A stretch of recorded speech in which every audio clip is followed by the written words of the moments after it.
तो आज के इस वीडियो में हम भारतीय संविधान के सभी भाग देखेंगे। देखिए, इस टॉपिक से एग्जाम में क्वेश्चन पूछे ही जाते हैं, तो इसलिए वीडियो आपके लिए महत्वपूर्ण होने वाला है। आप वीडियो पूरे एंड तक देखते रहिए। तो चलिए आज के वीडियो शुरू करते हैं। तो यहाँ पर सबसे पहले बात करें कि भारत के संविधान में कितने भाग हैं। यहाँ से क्वेश्चन एग्जाम में पूछे जाते हैं।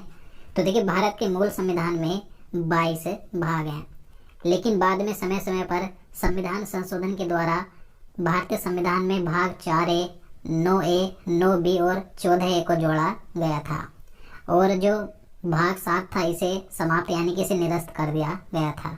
तो इस प्रकार से संविधान में कुल भागों की संख्या वर्तमान में कितनी हो गई है, तो 25 हो गई है।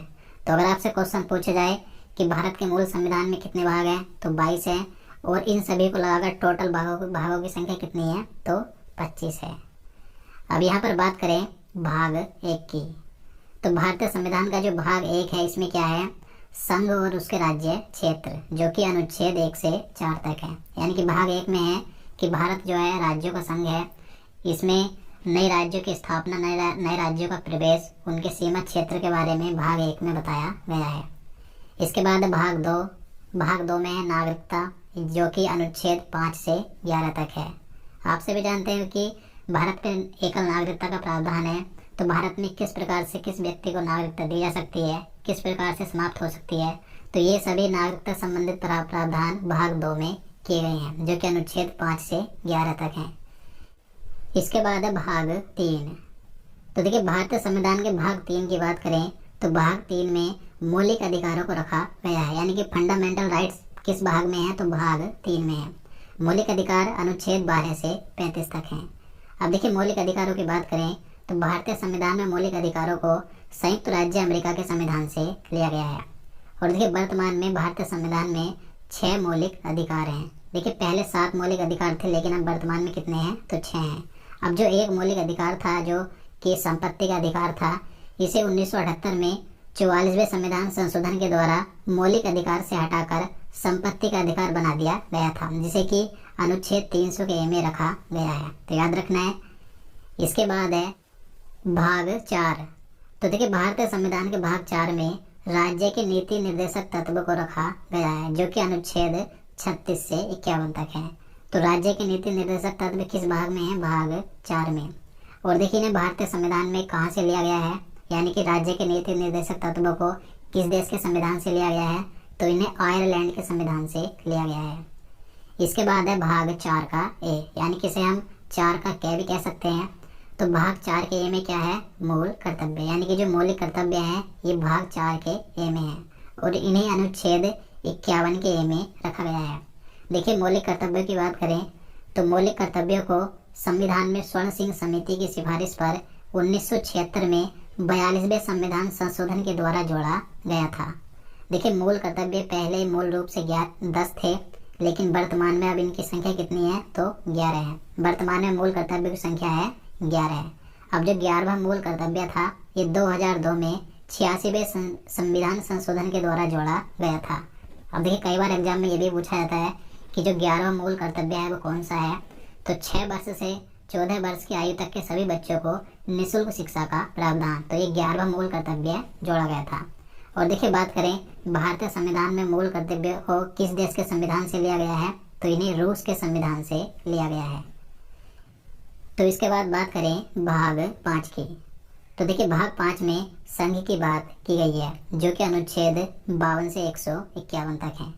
तो देखिए, भाग 5 में संघ की बात हुई है, यानी कि इसमें केंद्र की बात की गई है, केंद्र सरकार की, कि किस प्रकार से केंद्र सरकार देश को चलाएगी, इसमें कौन कौन मुख्य पद होंगे। तो देखिए, केंद्र की बात करें तो इसमें एक कार्यपालिका होगी, जिसमें राष्ट्रपति और उपराष्ट्रपति होंगे, और इसमें एक प्रधानमंत्री होगा, जिसकी एक मंत्रिपरिषद होगी, महान्यायवादी होगा, और एक संसद होगी। इसी के साथ कार्य संचालन होगा, विधायी प्रक्रिया होगी, वित्तीय विषयों के संबंध में प्रक्रिया होगी, संघ की न्यायपालिका होगी, यानी कि एक सुप्रीम कोर्ट होगा, और नियंत्रक एवं महालेखा परीक्षक होगा। तो इन सभी के बारे में भाग 5 में प्रावधान किया गया है। इसके बाद है भाग 6। तो देखिए, भाग 6 में राज्य की बात हुई है, जो कि अनुच्छेद 152 से 237 तक है।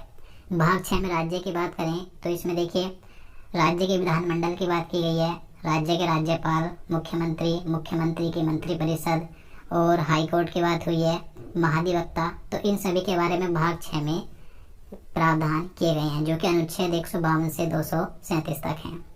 इसके बाद है भाग 7। तो देखिए जो भाग 7 है, इसे 7वें संविधान संशोधन अधिनियम के द्वारा 1956 में निरस्त कर दिया गया था, जो कि अनुच्छेद 238 था इसमें। तो जो भाग 7 है इसे समाप्त कर दिया गया है। इसके बाद है भाग 8। तो देखिए भाग 8 में संघ राज्य क्षेत्र का प्रावधान किया गया है, यानी कि जो केंद्र शासित प्रदेश हैं तो उनके प्रशासन के बारे में प्रावधान भाग 8 में किए गए हैं, जो कि अनुच्छेद 239 से 242 तक हैं। इसके बाद है भाग 9। तो देखिए भाग 9 महत्वपूर्ण है, ये कई बार एग्जाम में पूछा जाता है। तो भाग 9 में क्या है, पंचायत, यानी कि भाग 9 पंचायत राज व्यवस्था से संबंधित है, जिसका प्रावधान अनुच्छेद 243 से 243 ओ तक किया गया है। देखिए भाग 9 यानी कि पंचायत राज व्यवस्था को 73वें संविधान संशोधन के द्वारा 1992 में जोड़ा गया था। तो याद रखना है, यहाँ से क्वेश्चन कई बार पूछा जाता है। इसके बाद है भाग 9 का ए, यानी कि 9 का कै।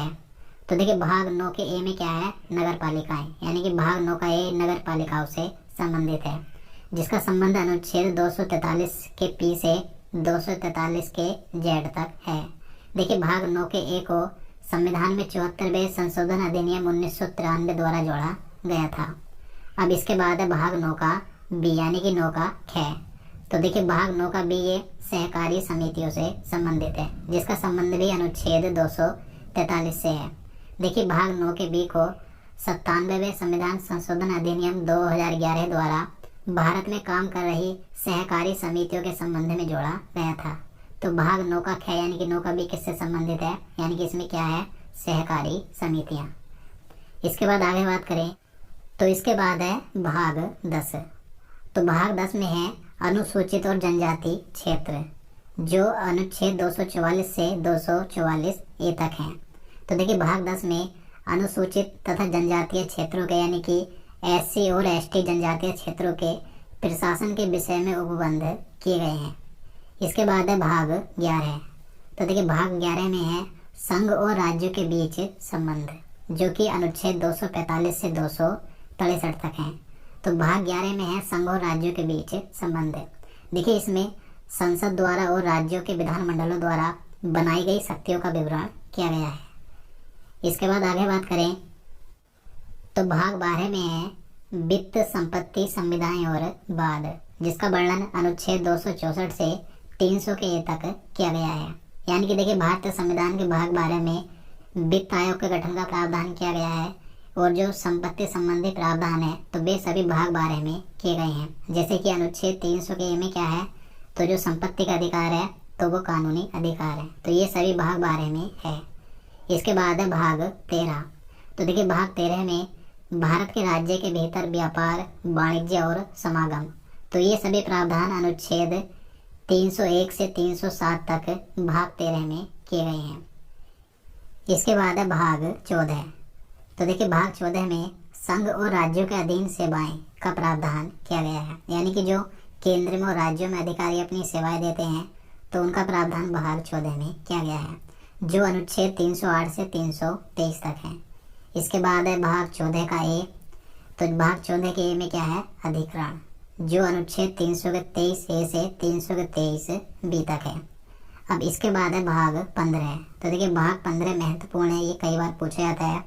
तो भाग 15 में क्या है, निर्वाचन, यानी कि निर्वाचन आयोग का गठन का प्रावधान भाग 15 में किया गया है। जितने भी निर्वाचन संबंधी प्रावधान किए गए हैं भारतीय संविधान में तो वे सभी भाग 15 में हैं, जिनका वर्णन अनुच्छेद 324 से 329 के ए तक किया गया है। इसके बाद है भाग 16। तो देखिए भाग 16 में है कुछ वर्गों के लिए विशेष उपबंध संबंध, तो ये प्रावधान भाग 16 में किए गए हैं, जो अनुच्छेद 330 से 342 तक हैं। इसके बाद आगे बात करें तो इसके बाद है भाग 17। तो देखिए भाग 17 में है राजभाषा, जिसका वर्णन अनुच्छेद 343 से 351 तक किया गया है। अब देखिए इसमें क्या कहा गया है कि संघ की राजभाषा हिंदी और लिपि देवनागरी होगी। तो ये भाग 17 में कहा गया है कि जो संघ की राजभाषा है वो क्या है, हिंदी है, और लिपि है देवनागरी। और इसी के साथ देखिए इसमें राज्य की राजभाषाओं का प्रावधान भी किया गया है। और सुप्रीम कोर्ट और हाई कोर्ट में अधिनियमों, विधेयकों और आदि के लिए प्रयोग की जाने वाली भाषा क्या होगी, तो इसका प्रावधान भी भाग 17 में किया गया है। इसके बाद है भाग 18। तो देखिए भाग 18 भी महत्वपूर्ण है। भाग 18 में है आपात उपबंध, यानी कि भारत में जो 3 प्रकार के आपातकाल लगाए जाते हैं तो उनका प्रावधान भाग 18 में किया गया है, जिनका वर्णन अनुच्छेद 352 से 360 तक किया गया है। तो देखिए भारत में 3 प्रकार के आपातकाल लगाए जाते हैं। राष्ट्रीय आपातकाल जो कि अनुच्छेद 352 के तहत लगाया जाता है। राष्ट्रपति शासन जो कि राज्य में लगाया जाता है, राज्य आपातकाल होता है, तो यह अनुच्छेद 356 के तहत लगाया जाता है। इसके बाद तीसरा होता है वित्तीय आपातकाल, जो कि अभी तक कभी भी नहीं लगा है, ये अनुच्छेद 360 के तहत लगाया जाता है। इसके बाद है भाग 19। तो देखिए भाग 19 ये प्रक्रिया से संबंधित है, जिसका वर्णन अनुच्छेद 361 से 367 तक किया गया है। इसके बाद है भाग 20। तो देखिए भाग 20 महत्वपूर्ण है, यहाँ से क्वेश्चन कई बार एग्जाम में पूछा जाता है। तो भाग 20 में क्या है, संविधान संशोधन, जिसका वर्णन अनुच्छेद 368 में किया गया है। यानी कि अगर आपसे क्वेश्चन पूछा जाए कि भारतीय संविधान में जो संविधान संशोधन किए जाते हैं तो ये किस भाग के तहत किया जाता है, तो ये भाग 20 के तहत किया जाता है। और अगर अनुच्छेद पूछा जाए कि संविधान संशोधन किस अनुच्छेद के तहत किया जाता है, तो अनुच्छेद 368 के तहत किया जाता है। और भारतीय संविधान में संविधान संशोधन करने की प्रक्रिया को किस देश के संविधान से लिया गया है, तो ये लिया गया है दक्षिण अफ्रीका से, तो याद रखना है। इसके बाद आगे बात करें तो अगला है भाग 21। तो देखिए भाग 21 में है अस्थायी संक्रमणकालीन और विशेष उपबंध, जिनका वर्णन अनुच्छेद 369 से 392 तक किया गया है। अब देखिए इसमें क्या है, तो देखिए भाग 21 कुछ अस्थायी परिवर्ती और विशेष प्रावधान करता है। जैसे कि इसमें एग्जाम्पल के तौर पर बता दूं, जम्मू कश्मीर के लिए विशेष प्रावधान किए गए थे अनुच्छेद 370 में। तो इस प्रकार के जो अस्थायी परिवर्ती और विशेष प्रावधान है उनका वर्णन भाग 21 में किया गया है। इसके बाद है और लास्ट है भाग 22। तो देखिए भाग 22 की बात करें तो इसमें क्या है, संक्षिप्त नाम, प्रारंभ, हिंदी में प्राधिकृत पाठ और निरसन, जिनका वर्णन अनुच्छेद 393 से 395 तक किया गया है। अब देखिए भाग 22 में क्या है, मैं आपको बता दूं। तो देखिए इसमें सबसे पहले है संविधान का संक्षिप्त नाम क्या होगा, तो संविधान का संक्षिप्त नाम क्या है, भारतीय संविधान। और इसी प्रकार से आगे है संविधान जो भारतीय संविधान है ये कब लागू होगा, तो आप सभी जानते हैं 26 जनवरी 1950 को भारतीय संविधान लागू हुआ था। और जो भारतीय संविधान था ये शुरुआत में इंग्लिश भाषा में लिखा गया था। 1987 में इसे हिंदी भाषा में रूपांतरित किया गया था। इसी के साथ देखिए संविधान लागू होते ही जो संविधान लागू होने से पहले के जो सभी अधिनियम थे वे सभी निरस्त हो जाएंगे। तो इस प्रकार की जो बातें हैं, प्रावधान है, वे भाग 22 में किए गए हैं, तो याद रखना है। तो दोस्तों आज के लिए इतना ही। अब चलिए आज का क्वेश्चन देख लेते हैं, जिसका आंसर आपको नीचे कमेंट बॉक्स में बताना है।